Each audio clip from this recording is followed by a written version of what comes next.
Hello, everybody. It's Lindsay Dunn here, one of my stories, here to bring an impromptu review of Cobra Kai Season 6, Part 2, on the eve of the release of Part 2. It's the moment of truth. It's now or never. I have to get it out in the public before it drops.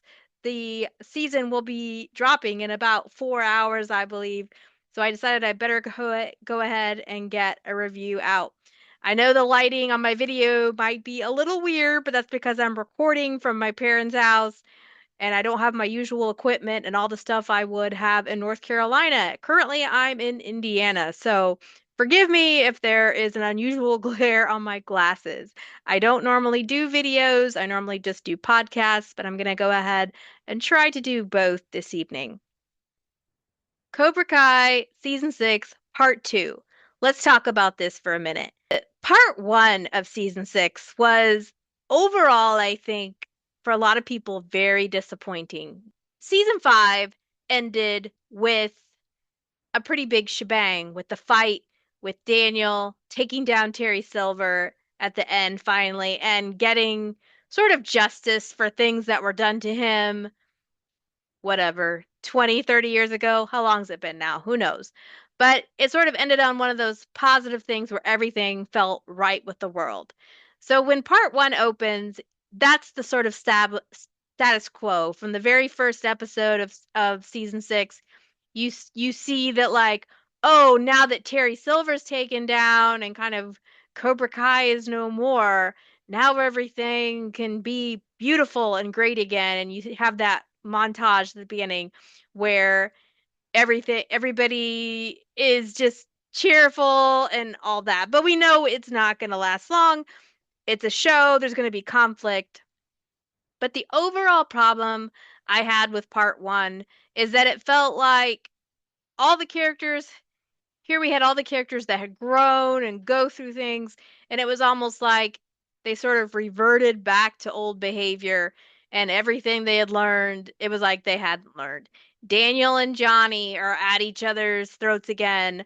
Miguel and Robbie are at war. Tori and Sam are at war. And then there was this whole thing with Devin all of a sudden being Evil Knievel, putting laxatives in Kenny's water to beat him when she always was up about working hard. You never thought of Devin as a cheater. So it seemed really out of character and like they made her a little bit of a sacrificial lamb just for the purposes of having some kind of conflict because we know there has to be conflict, but does it always have to be the same characters? Like, does it always have to be Tori? Does it always have to be Robbie and Miguel at war? And so it felt like they were sort of retreading old ground and like they couldn't think of any new material. I'm happy to report that by part 2, a lot of this is alleviated.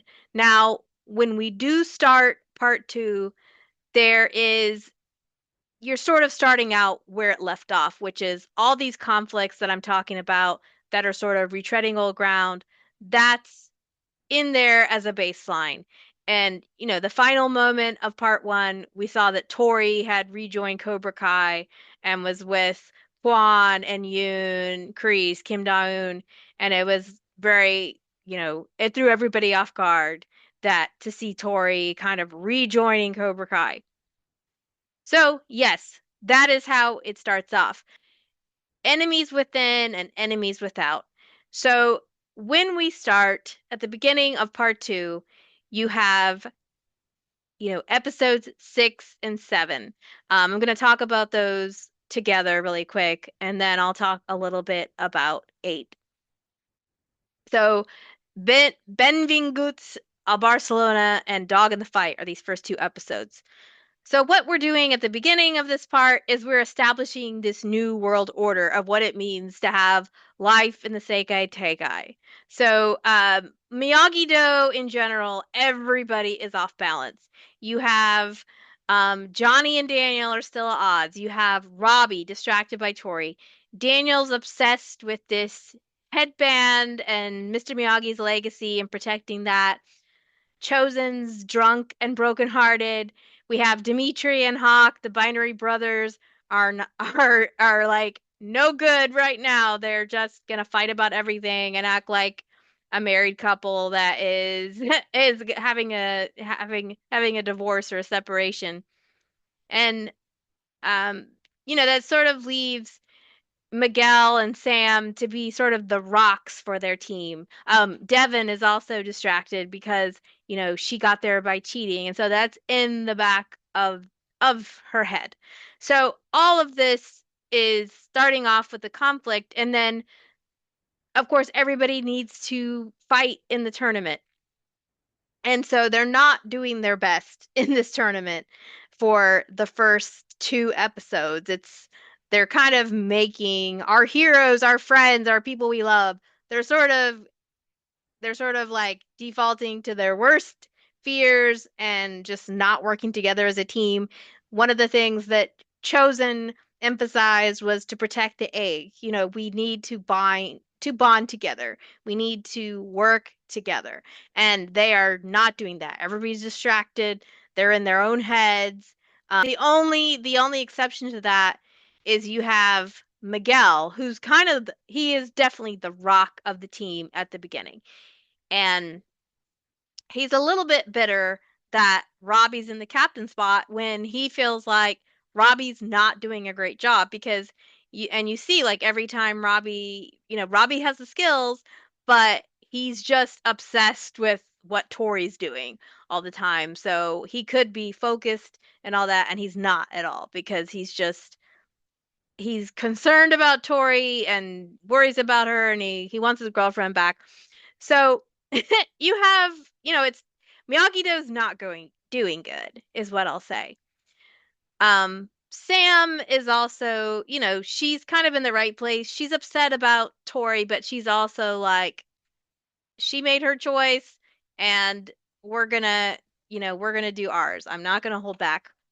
What's interesting about like what they're going through is Kreese is also pretty darn distracted. He's kind of getting into his own head and focusing on wanting to get vengeance. So he's spending awful lot of time goading Daniel and Johnny, and he could be focusing on his students and making sure they do well and just kind of relishing the success that they seem to be having at the beginning. But he's spending more time, kind of showing Johnny how good he's doing. And, of course, he always wants to mess around with Danny Boy. So Kreese, he got this lesson or lecture from Kim Sung Young about the enemy, recognizing who the real enemy is. And he got that Unjang Do thing.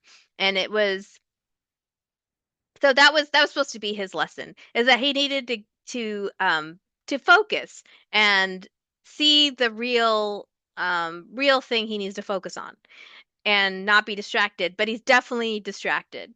And I would say like the Miyagi-Do, the Miyagi Fangs, Miyagi-Do needs to learn that same lesson. They are kind of thinking about these petty things instead of focusing what's really important, is like not to get distracted, just focus on doing your best at the tournament and letting all of the chips fall where they may with the rest of your life, and knowing that you can only control this one aspect. You can only control how you're going to do at the tournament. But they're not learning that lesson, and they're kind of just distracted, and so they're not protecting the egg. They're all kind of going in a different direction in a little bit. One thing to think about is you might think about who's kind of the weakest link on this team. And I think it's safe to say that it's Hawk and Dimitri, unfortunately. I say unfortunately because Hawk is my favorite character of the show. Now, I love all the characters, but I think I really have liked his arc, how he started out as this total zero. Now, Miguel was a zero too, but sort of Hawk continues to evolve and go through a journey, whereas Miguel, he's established as the hero, so almost Miguel can do no wrong. He hasn't really botched anything too much, but Hawk sort of, he continues to evolve as a character, as a fighter, and it's it's kind of sad to see what's happened with him. Most of his arc, especially in the beginning, is devoted to his fights with Dimitri about MIT and their friendship, and so it's just kind of a sad state of things. But they they just are very annoying, especially Dimitri. Dimitri would get the boob prize overall, but I am kind of sad that most of Hawk's arc as a story is devoted to his his fight that he's having with Dimitri and that squabble, and because we know he's one of the best fighters. So it's like, why is that his fate? And then we have to think about our girl Tori. She's in a bad situation because she's really having to explain herself to everyone. And Tori's always been the kind of person, she doesn't want to depend on anyone, and she doesn't want to have to explain herself to anyone. But you see, especially in the first episode, like Sam's coming to her, Devin, um, Robbie, and Kim and Kreese, and they're all like wanting to have this come to Jesus moment with Tori and check on her and say like, what are you thinking? This is what you need to do. And everybody's got an opinion about what she needs to do. And Tori's just like, can everybody just leave me alone? I don't want to be involved with drama. I just want to do good at my fight and sort of try to make her, follow up on her mother's legacy that she had to be tough and like we don't need anyone to rescue us. So she wants to follow up on that, and so it's just interesting to see like how Tori's being sort of pushed around, directed around like a ping pong ball by pretty much everybody. Now, Johnny and Daniel are sort of leaving her to her own devices, her her senseis and her friends, her ex-friends, whatever you want to say, are all like in her business, wanting to give her the opinion about what she's doing. So that's interesting. We have our new characters, Juan and Yoon. Yoon sort of gets pushed in the back. There was sort of this thing set up where Kwan was the rebel and Yoon was the one that did everything that Kim Daeun wanted, and you thought like, oh, that's kind of a cool dynamic. It's sort of showing how they have different ways of trying to please their sensei. Kim liked Yoon, Kreese liked Kwan. Kwan ends up being captain, um, but sort of Yoon just gets put into the number two role. So there's nothing new developing with that. He does whatever Quan says pretty much. But Quan, he's a pretty good fighter, but he's just, yeah, he doesn't have much. There's not much nuance to him. He becomes the de facto um bad guy. He's not the biggest threat at all. That is actually, that role gets put on the new character Axel, who's the fighters from, I can't remember what country they are. Axel and Zara. Anyway, they you have Quan he is just sort of like a bad guy. He's kind of like how Johnny was in Karate Kid 1. He just is a bully. He's just jerking around Robbie, trying to make him feel lousy, trying to, you know, another person is telling Tori she's doing something wrong. So, Axel and Zara. So, the Iron Dragons is the new dojo. And hold on a second. Okay, so they're from Hong Kong. Simple enough. All right, so the Hong Kong team, Iron Dragons, they are the ones that are revealed to be the biggest threat. But um you've got this there that we have the two captains there. We have Axel and Zara. And what's kind of interesting is they seem to be treated completely differently. Um Zara, and maybe it's like because Zara's female, Axel's male, but we discover quickly on that Axel's we see he's this amazing fighter. Nobody's landed a point on him. And then you find out that he's being abused by his sensei, basically, Sensei Wolf. But, why isn't Sensei Wolf treating Zara that way? Zara seems to be this very kind of peppy, overconfident um Instagrammer, Instagram influencer. She's always making videos, blowing kisses to her fans. Um, so it's a little off that you would have one like everything must be riding on Axel, and Zara doesn't have as much pressure. She just seems to when she's off of work, she just she's relaxed and she's flirting with boys, and Axel seems completely focused, and like he probably never takes a break. He's like, even when you see him on the beach, he's doing kata, warming up, trying to prepare for the next fight. So it's it kind of reminds me of like the Ivan Drago character, and the son in the Rocky movies, where he's really pushing his son to work hard, and then Creed comes alongside the him and says, and is like kind of making a point to say, you're being kind of, he never says it, but he's having that stare off with him in the locker room in the Creed movies, where he's kind of like, you're pushing your son awful hard, man, so stop that. So Sensei Wolf is like, you know he's not just, when you first see him, he has that interaction with Johnny, you're thinking, oh, these guys are funny together, because Johnny wanted that piece of steak and the other guy took it. But it turns out Sensei Wolf isn't just like, you know Cobra Kai never die, no mercy, strike first, strike hard. He doesn't say stuff like that. But if you mess up, you're getting abused or like beaten. You're not just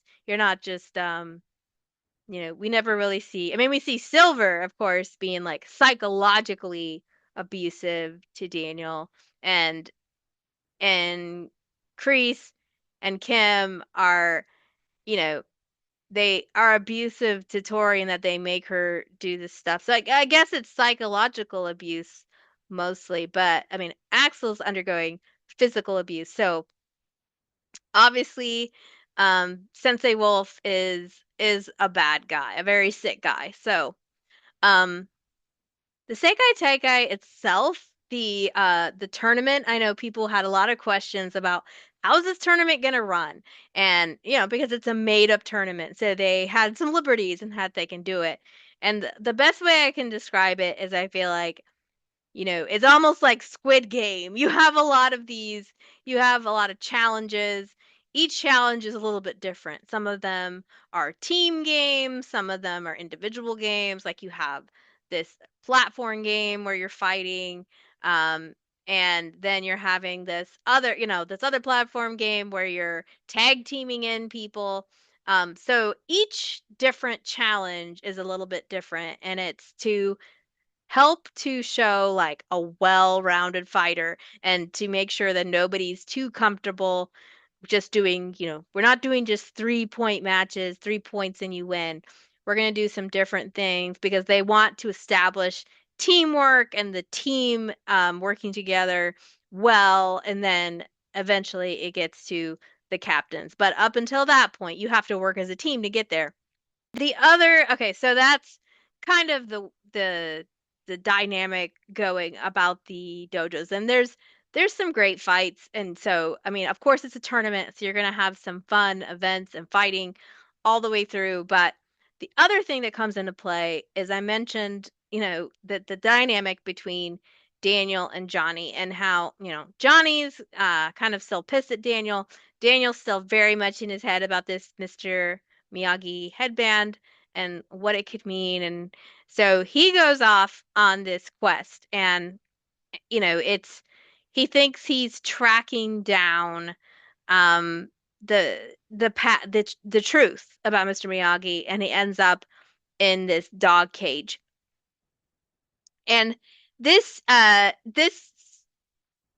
best fight in the season for me is in episode 9. But my second favorite fight is in episode 7, where Daniel faces the long-haired what is I can't remember what Chosen calls him. He's like the long-haired guy with the tattoos, who ends up being, I guess, Dennis, um, in from Karate Kid 3, and who has been hired by Terry Silver, who has we'll get to him in a second. But that I really liked that fight. Of course, we don't know that it's someone that Daniel knows, but when he I really liked how when Daniel faces him, at first he's like, "Oh, this guy, he knows karate somehow, so he's going to fight," and he's sort of fighting pretty loosely, I guess, more just using defense. But once he sees the tattoo and he sees that it's somebody sent by Kreese, you see him snap into position, and you think about how he fought Terry Silver, and sort of it took a mental switch for him to get to that point. And as soon as he sees that Cobra Kai snake, that switch is flipped and he becomes Machine Daniel. And I appreciated so much how they use it's like all of the greatest hits of Miyagi-Do. We've got the crane kick, we've got the drum, we've got he uses some different aspects of the Quicksilver method anyway, where he's like, man can't stand, he can't fight, so he takes the guy off balance. Um, and the other great thing about that scene is the camera work, the way the camera moves with Daniel, and it's kind of I wish I could know the term. If anybody knows the term for what they do, the camera the camera kind of moves around. It goes back to get a certain view, and then it comes back and zooms in without losing any focus. It's an amazing shot. And I just love how the camera follows that fight and how it reestablishes what we've come to expect from Daniel. Daniel has been in the Miyagi-verse. He's been made fun of a lot. People keep talking about how he's Miyagi glazing, that Daniel's, he's annoying, how he just worships Mr. Miyagi. But Daniel's been through a journey, and I feel like in part 3 we Daniel gets some redemption, and I think the showrunners are making it clear that Daniel is still a hero, and the way they do it with the kids too, because they have that event where Johnny's left by himself, and he's reverting to his worst self, where he's just like, be aggressive, that doesn't matter. And Sam's like, no, Dad would want balance. He would want to us to use Mr. the skills of Miyagi-Do to defend. Miyagi-Do isn't just, Johnny likes to make fun of Miyagi-Do and say it's just holding hands and breathing. But what Miyagi-Do, there's really a lot of things about it, but what I feel like is cool about Miyagi-Do is the patience that it takes. The patience is about sparring and getting in to like knowing the head of your opponent. And in order to do that, it's like a chess game. You have to do a move and see how they react. And so then you kind of have to learn, like, how's this person thinking? It helps you establish who your enemy is. And then you get in there once you kind of know who they are. But if you go all half cocked and aggressive, then you often get taken by surprise, because the person is maybe going to use a move you didn't expect. And so I like Miyagi-Do is really about taking a moment to be able to see what the person is thinking, what kind of fighter are they, and letting them come to you because they are going to reveal themselves to you.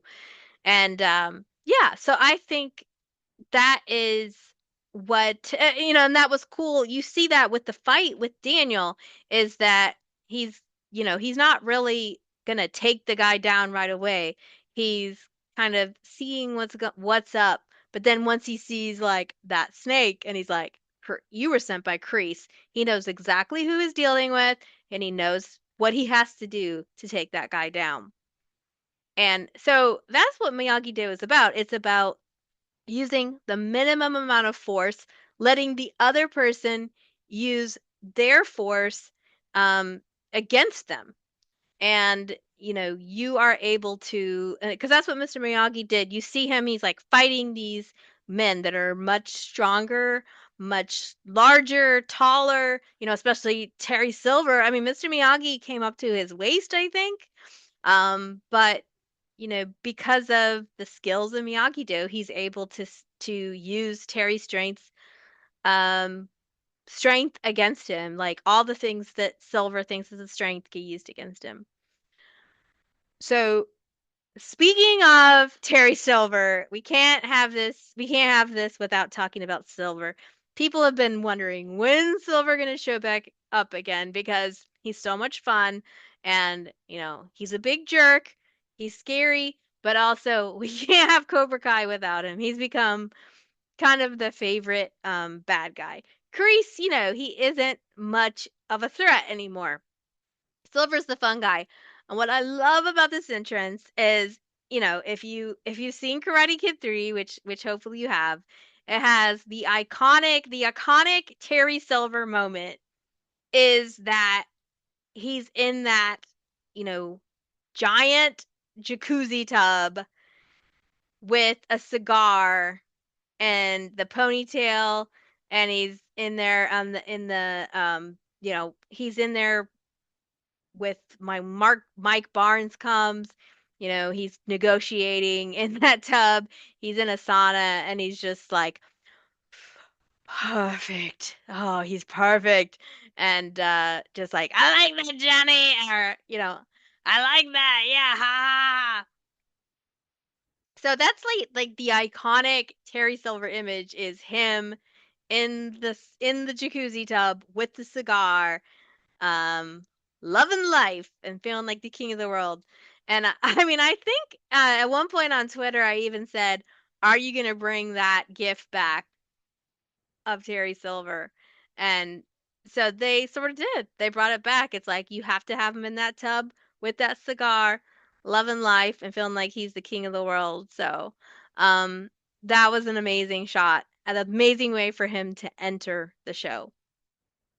Episode 8 is the fun night on Barcelona. It's supposed to be the fun night off, and the teens are out doing different things, trying to blow off steam. You've got the duo we did not know we needed, which is Kim Da-eun and Chosen. Oh, what can I say about these two? It's like up to I have never found Kim to be that interesting. Yes, I mean, it's a little intriguing when they show her as a little girl and how she's hanging out with her. You see the treatment she got with her grandfather and how that must have been a pretty upsetting life. But it's like we didn't know she was gonna have any kind of chemistry with Chosen. So that's just so much fun, and having them sort of an unintentional team up as they're both looking for their students, and they have some chemistry. So it's it's great. It's like I didn't see that coming at all, and it's one of my favorite moments um of this season so far. So it'll be interesting how that develops.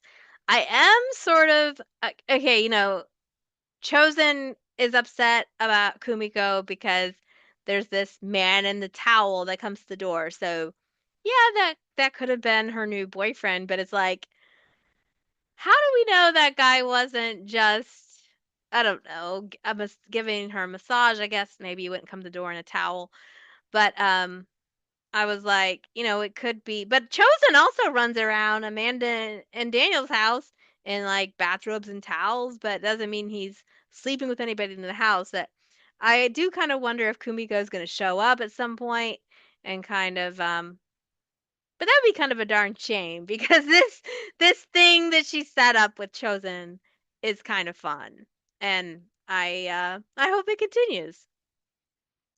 I'm not going to say a lot about the last two episodes because I might save it um for another reaction. You get a great episode 8 also has, I should say, we haven't had a good Miguel Johnny episode in a while, and that's what that is.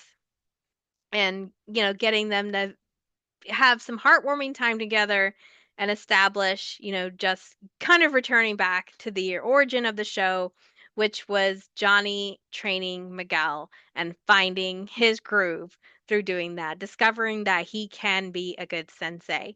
And not just for Miguel, but Johnny does the same thing with Sam. He has a moment with Devin and kind of says, "Look, I blew it." And nobody does a better "I've blown it" speech than Johnny.